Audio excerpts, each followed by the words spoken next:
Bonjour à vous, chers amis. Si c'est la première fois que vous arrivez ici, soyez sincèrement les bienvenus sur la chaîne Évoluer. On est heureux, vraiment heureux, de vous avoir avec nous dans ce voyage.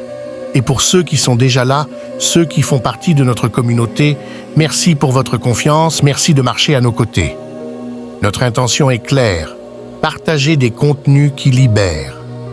Des contenus qui déprogramment tout ce qu'ils vous ont appris à accepter depuis l'enfance, pour que vous puissiez retrouver votre énergie, votre conscience et votre essence profonde. Si les vidéos de la chaîne résonnent en vous, aidez-nous à faire grandir ce message.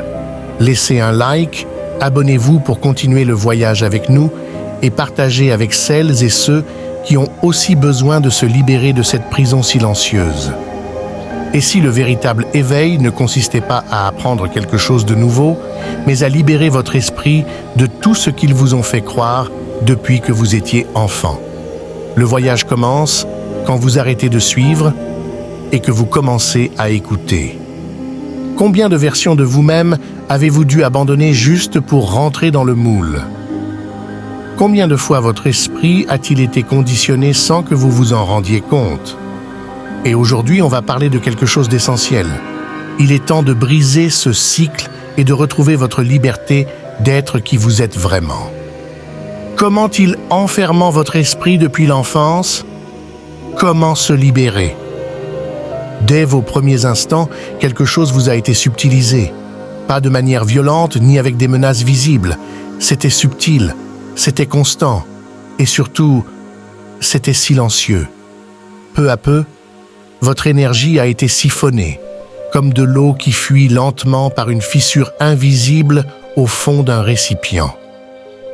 Vous ne vous êtes pas rendu compte du moment où vous avez commencé à vous réveiller fatigué, ni quand l'enthousiasme s'est transformé en simple survie. Mais vous l'avez senti, et vous le sentez encore. Le monde autour de vous n'a pas été construit pour vous élever, il a été façonné pour vous user. Chaque règle, chaque habitude qu'on vous a appris à suivre avec fierté, chaque routine glorifiée comme preuve de responsabilité, tout a été pensé avec une précision chirurgicale pour drainer votre vitalité.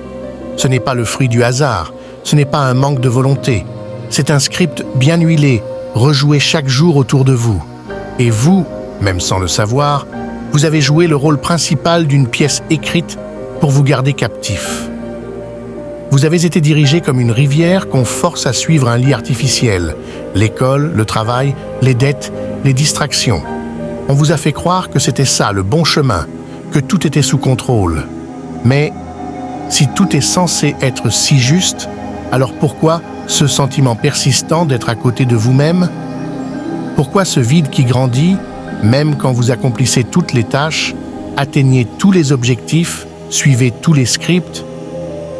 Parce que la liberté qu'on vous a vendue n'était qu'un mirage. Elle vit dans les publicités, dans les discours qui vous disent ce que vous voulez entendre, mais jamais dans la réalité de votre quotidien. La vérité, c'est que votre attention est devenue appât. Vos émotions, carburant, et votre temps, la matière première d'un système qui se nourrit de votre épuisement. Je sais ce que c'est. Moi aussi, je me suis senti comme ça. Comme si chaque effort m'éloignait un peu plus de ceux qui comptent vraiment. Ils ont appris à vous garder distrait, divisé, débordé. Ce n'est pas un hasard si tout semble toujours urgent. Ils savent exactement où poser l'hameçon. Des titres qui choquent, des polémiques qui divisent, des débats sans fin que vous croyez gagner, mais qui vous enchaînent encore plus.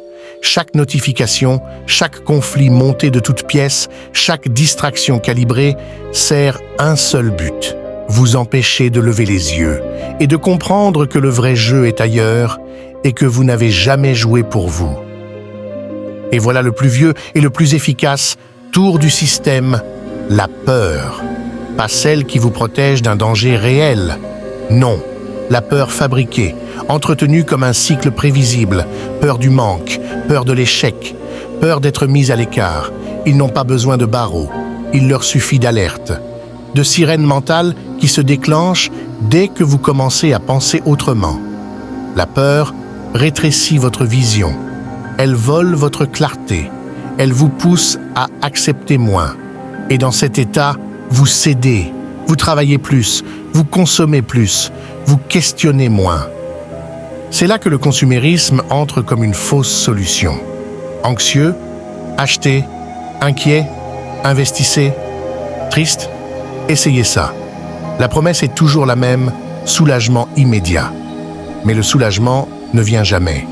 Parce que le produit n'est pas fait pour guérir, il est conçu pour garder la blessure ouverte. Et pendant que vous courez vers le prochain soulagement, vous perdez de vue ce qui compte vraiment. La structure va plus loin encore. Ils ont créé une routine dans laquelle vous vendez les meilleurs moments de votre existence en échange d'une sécurité qui ne se réalise jamais. Une routine où les dettes sont maquillées en opportunités, où votre temps est hypothéqué, où votre jeunesse est échangée contre un meilleur avenir qui ne vient jamais. Et tout cela est présenté comme normal, comme un signe de maturité, comme ce qu'il faut faire. Regardez autour de vous. Les villes, ces temples modernes du progrès, sont devenus des usines à fatigue. La vie entre murs, écrans et klaxons, ce n'est pas la vie, c'est la survie. L'excès de stimuli n'est pas une preuve d'évolution, mais un symptôme de saturation. Le béton ne remplace pas les racines. Et l'âme, tout comme le corps, tombe malade quand elle perd la terre. Mais si tout ça pouvait s'arrêter? Et si, au lieu de continuer à réagir, vous commenciez à choisir? Choisir où va votre attention? Choisir ce que vous nourrissez dans vos pensées. Choisir de ne plus être une pièce d'engrenage, mais une source. La libération ne vient pas du cri, elle vient de la clarté. Et la clarté commence par une décision. Ne plus gaspiller ce qui est à vous. Récupérez votre attention. C'est votre outil le plus puissant. Éteignez le bruit. Coupez l'avalanche de stimuli. Offrez de l'espace à votre propre esprit. Créez, exprimez, imaginez. Votre énergie n'est pas faite pour tourner en rond, elle est faite pour tracer des chemins. Et lorsque la créativité reviendra, faites-la sortir. Sentez la terre, le vent, l'eau. Se reconnecter à la nature n'est pas un luxe, c'est une nécessité. La vie qui vibre dehors peut encore guérir ce qui est brisé en vous. Le verre a de la mémoire. La terre se souvient de vous. Revenez. Puis, simplifiez. Retirez l'excès de votre espace, de votre agenda, de vos relations. Le superflu alourdit. La confusion épuise. Organisez-vous. Pas pour produire plus, mais pour respirer. Chaque objet en moins. Chaque non à ceux qui vous éloignent. Chaque oui reconverti en non est un pas vers votre centre. Et puis regardez à l'intérieur. Demandez-vous qui décide pour vous, qui pilote vos journées, vos pensées, votre énergie. Parce que le choix a toujours été le vôtre, même quand ils vous ont fait oublier cela. Soit vous continuez à alimenter ce système par votre silence et votre conformité, soit vous commencez à reconstruire une vie qui vous rend ce qui vous appartient. La présence, la conscience, la liberté. N'attendez pas demain. Le temps ne s'arrêtera pas pour vous laisser souffler. Commencez maintenant. Une pause, un silence, un non. Chaque geste, même minuscule, est une étincelle. Et quand vous en allumez une, d'autres suivent. Votre libération peut marquer le début de celle de beaucoup d'autres. Et vous n'êtes pas seul. Nous sommes en train de nous réveiller. Et rien n'est plus dangereux pour le système qu'un esprit qui s'éveille. Un seul esprit libre suffit pour perturber tout un système bâti sur l'ignorance. Merci d'avoir été avec nous jusqu'ici. Si ce message a résonné en vous, laissez un like pour le faire vivre et abonnez-vous pour poursuivre ce voyage avec nous.